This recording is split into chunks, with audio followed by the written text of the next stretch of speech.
स्वागत है। ਅੱਜ ਅਸੀਂ ਪਾਰਟ 5 MS ਐਕਸੈਸ ਨਾਲ ਜਾਣ ਪਛਾਣ ਬਾਰੇ ਸਮਝਾਂਗੇ ਅਤੇ ਉਸ ਦਾ ਪ੍ਰੈਕਟੀਕਲ ਕਰਕੇ ਦੇਖਾਂਗੇ।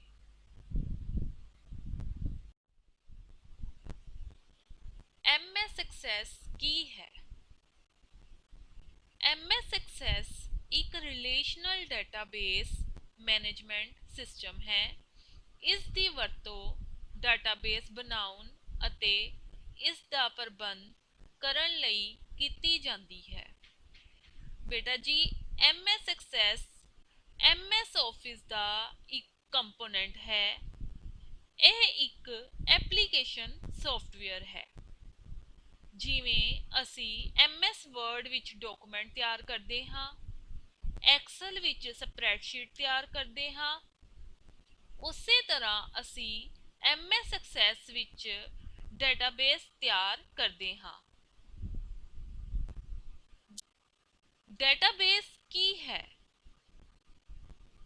ਡਾਟਾਬੇਸ ਇੱਕ ਦੂਜੇ ਨਾਲ ਸੰਬੰਧਿਤ ਸੂਚਨਾਵਾਂ ਦੇ ਸਮੂਹ ਨੂੰ ਡਾਟਾਬੇਸ ਕਿਹਾ ਜਾਂਦਾ ਹੈ। ਡਾਟਾਬੇਸ ਉਹ ਜਗ੍ਹਾ ਹੈ ਜਿੱਥੇ ਅਸੀਂ ਡਾਟਾ ਨੂੰ ਸਟੋਰ ਕਰਦੇ ਹਾਂ।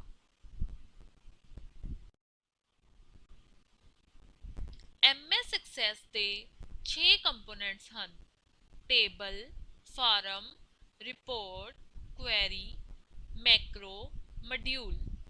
ਇਸ ਕਲਾਸ ਵਿੱਚ ਅਸੀਂ MS ਐਕਸੈਸ ਦੇ ਪਹਿਲੇ ਕੰਪੋਨੈਂਟ ਟੇਬਲ ਬਾਰੇ ਜਾਣਕਾਰੀ ਹਾਸਲ ਕਰਾਂਗੇ ਤੇ ਉਸ ਦਾ ਪ੍ਰੈਕਟੀਕਲ ਕਰਕੇ ਦੇਖਾਂਗੇ।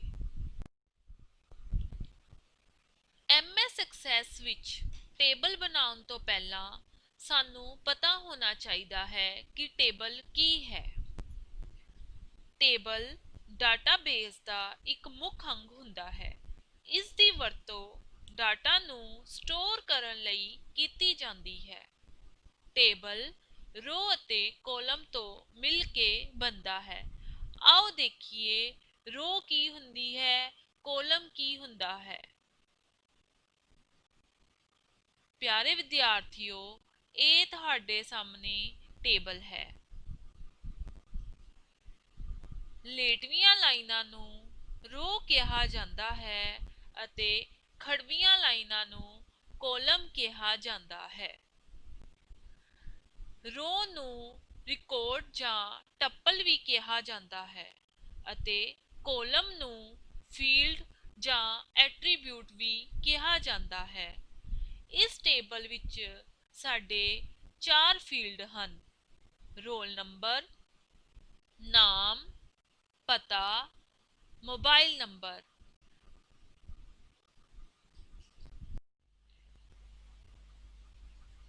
ਡਾਟਾ ਟਾਈਪ ਕੀ ਹੁੰਦੀ ਹੈ?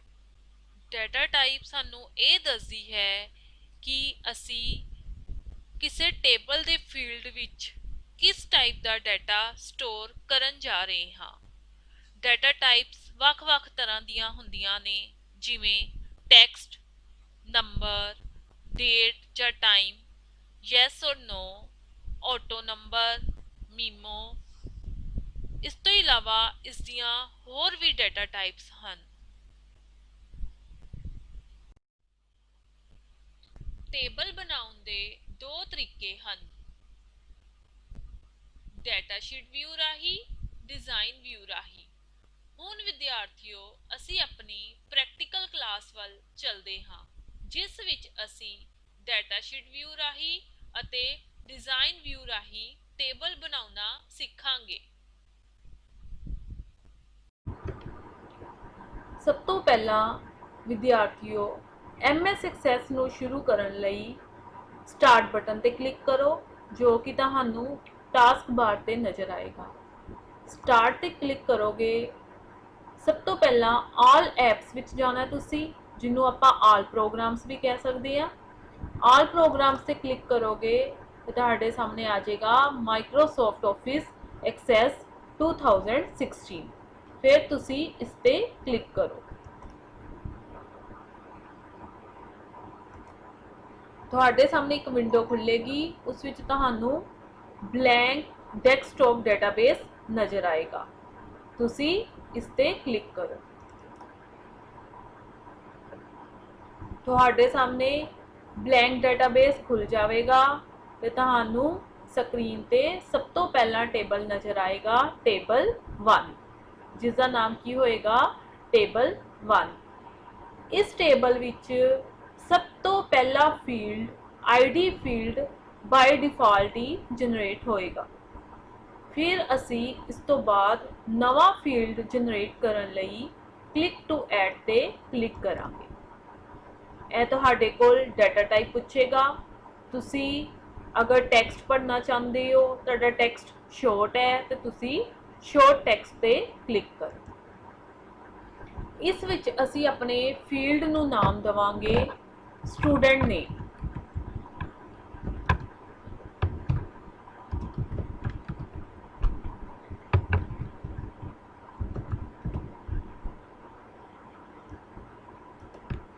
फिर असी अपना अगला फील्ड ऐड करांगे, जिसनों असी अगर आप मार्क्स एंटर करना चाहते हैं तो आप उसकी डाटा टाइप की लवांगे नंबर।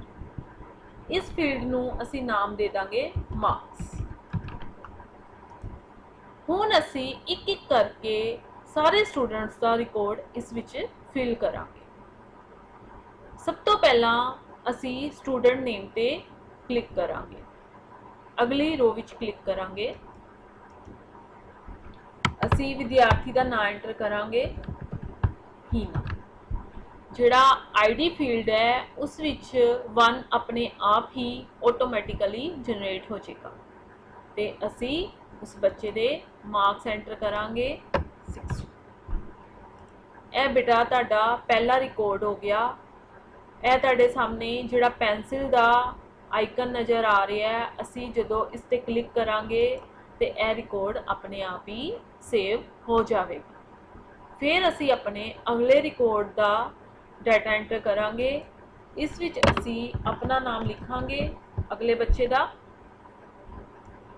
उसके मार्क्स एंटर करांगे 70। फिर पेंसिल ते क्लिक करांगे तो अगले बच्चे का रिकॉर्ड जिहड़ा वै वो सेव हो जाएगा। फिर असी इस टेबल नूं सेव करना है। फाइल विच जाके सेव बटन ते क्लिक करो। असी इस टेबल नूं नाम दे देंगे स्टूडेंट। फिर असी ओके बटन ते क्लिक करांगे। हुण तुसीं सारे बच्चे देखो, पहले इत्थे टेबल का नाम आ रहा सी टेबल 1, और जदों असी इस टेबल नूं सेव किया तो इस टेबल का नाम की हो गया स्टूडेंट्स। हुण असी अपनी MS एक्सेस नूं बंद करन लई क्लोज बटन का यूज़ करांगे। जदों असी क्लोज करांगे तो तुहाडी MS एक्सेस जिहड़ी है वो बंद हो जाएगी। हुण असी अपनी अगली क्लास विच टेबल बनाना सीखांगे डिज़ाइन व्यू राही। पिछली क्लास विच असी डेटाशीट व्यू राही टेबल बनाना सीखिया सी। इस क्लास विच असी डिज़ाइन व्यू राही टेबल बनाना सीखांगे। सब तो पहला स्टार्ट बटन ते क्लिक करो, फिर ऑल एप्स ते क्लिक करो, फिर माइक्रोसॉफ्ट ऑफिस एक्सेस 2016 ते क्लिक करो। तुहाडे सामने ब्लैंक डेस्कटॉप डेटाबेस नज़र आएगा, उस पर क्लिक करो। फिर तुहाडे सामने बाय डिफ़ॉल्ट टेबल 1 खुल जाएगा जो कि डेटाशीट व्यू है। हुण डिज़ाइन व्यू विच टेबल बनाउण लई सानू व्यू टैब विच जाना पवेगा। व्यू टैब विच तुहानू 2 ऑप्शनस नज़र आउणगियां, डेटाशीट व्यू ते डिज़ाइन व्यू। असी डिज़ाइन व्यू ते क्लिक करांगे। सब तो पहला अपने टेबल नूं सेव करो। साडे टेबल का नाम टेबल 1 है, पर हुण असी उसका नाम चेंज करके स्टूडेंट 1 रखांगे।